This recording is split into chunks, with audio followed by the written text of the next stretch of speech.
بسم اللہ الرحمن الرحیم۔ سامعین، جب ہم تاریخ کے کسی بڑے انسان کی بات کرتے ہیں جس نے معاشرے پر بہت زیادہ اثر ڈالا ہو تو ہم زیادہ تر مردوں کا ذکر کرتے ہیں، جبکہ تاریخ میں بہت ساری خواتین بھی ایسی گزری ہیں جنہوں نے تاریخ میں بہت نام کمایا ہے۔ آج ہم ایسی ہی کچھ مسلمان خواتین کا ذکر کرتے ہیں کہ اس دور کے عظیم مسلمان خواتین کا ذکر ہے جب یورپ میں تعلیم کو خواتین پر حرام قرار دیا جاتا تھا، اور اگر کوئی خاتون تعلیم حاصل کرنے کی کوشش کرتی تو اس کو موت تک کی سزا دی جاتی تھی۔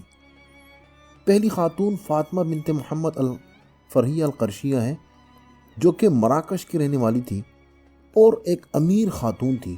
ان کو اپنی بہن کے ساتھ باپ کی طرف سے وراثت میں جو دولت ملی، جس سے انہوں نے 895 عیسوی میں مراکش میں ایک عظیم الشان مسجد کی تعمیر شروع کی۔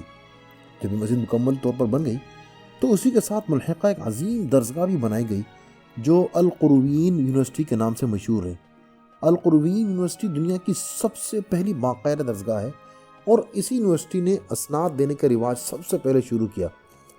القرویین یونیورسٹی میں زبانوں کے علوم سے لے کر فلکیات تک کے علوم پڑھائے جاتے تھے، اور ایشیا اور یورپ تک سے علم کے شوقین افراد یہاں تعلیم حاصل کرنے آتے تھے۔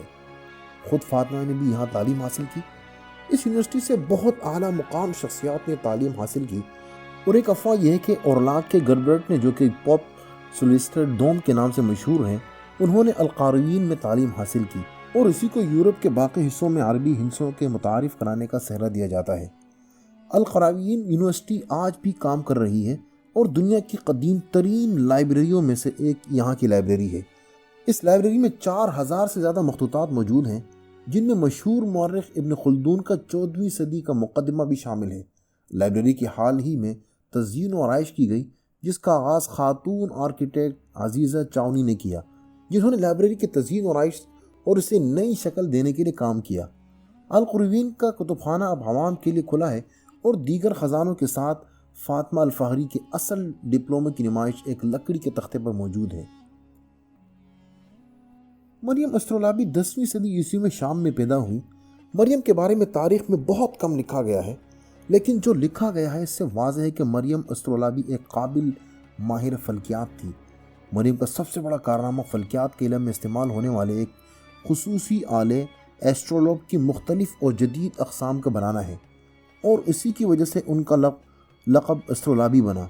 ایسٹرولوب ایک ایسا آلہ ہے جس سے سیاروں اور ستاروں کی رفتار، ان کی جگہ اور اقسام کے بارے میں معلوم کیا جاتا تھا، اور اس کے علاوہ اسی آلے سے دن اور سال کی پیمائش کے ساتھ ساتھ زمین کی گردش اور مقام بھی معلوم کیا جاتا تھا۔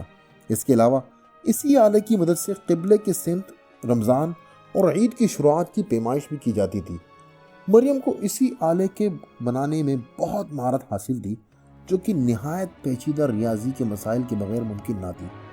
مریم کے کام کو باقاعدہ طور پر تب زیادہ پذیرائی ملی جب 1990 میں مریخ اور جوپیٹر کے درمیان موجود مین بیلٹ ایسٹرائڈز کو ان کے نام سے منسوب کیا گیا۔ ستیتہ المحاملی 10ویں صدی میں بغداد میں پیدا ہوئی۔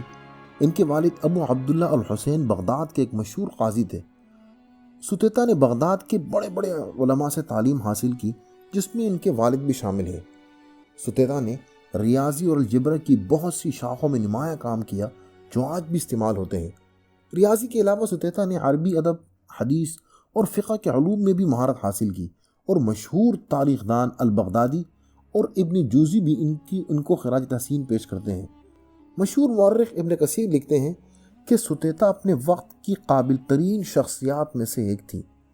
ستیتہ اگرچہ بہت سے علوم میں ماہر تھی، لیکن ان کا سب سے نمایاں کام ریاضی میں علم الفرائض یعنی وراثت کے اصول کا علم ہے، جو کہ ایک پیچیدہ علم سمجھا جاتا ہے کہ کسی شخص کے وفات پانے پر اس کی وراثت میں سے اس کے اقربا میں سے کس کو کتنا حصہ ملے گا۔ علم ریاضی میں اس کی مہارت کا اندازہ اس بات سے لگایا جا سکتا ہے کہ اس وقت کے بڑے بڑے ریاضی دان بھی بہت سے مسائل حل نہ ہونے کی صورت میں ان کے پاس آیا کرتے تھے، اور بغیر کسی ہچوچاہٹ کے ان سے مشورہ کیا کرتے تھے، اور ان کی مہارت سے فائدہ اٹھایا جاتا تھا۔ زینت الشہادہ کو فخر النساء کے نام سے بھی جانا جاتا ہے۔ ان کے خاندان کا تعلق تو ایران سے تھا، لیکن وہ ہجرت کر کے بغداد چلے گئے تھے، اور زینب الشہادہ وہیں پر پیدا ہوئی۔ ان کا خاندان العباری کے نام سے جانا جاتا تھا، جس کے معنی ہیں سوئی دھاگا بیچنے والے، جو کہ ان کا آبائی پیشہ تھا۔ زینب الشہادہ نے اپنے وقت کے بڑے اساتذہ سے تعلیم حاصل کی۔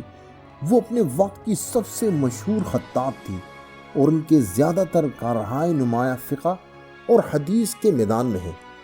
خطاطی کے ساتھ ساتھ وہ آخری عباسی خلیفہ کی استاد کے فرائض بھی انجام دیتی رہی۔ اس کے علاوہ ان کی شاگردی میں بہت سے طلباء نے اپنی اسناد مکمل کی۔ ان کو خلیفہ مقتفیٰ باللہ سے تعلق کی وجہ سے ثقۃ الدولہ بھی کہا جاتا تھا۔ زینب الشہادہ نے اپنی زندگی میں بہت سے خیر کے کام بھی کیے، جس میں بغداد میں ایک یتیم خانے کا قیام و انتظام اور مدارس کے بچوں کے لیے اپنی آمدنی سے وظائف کی تقرری۔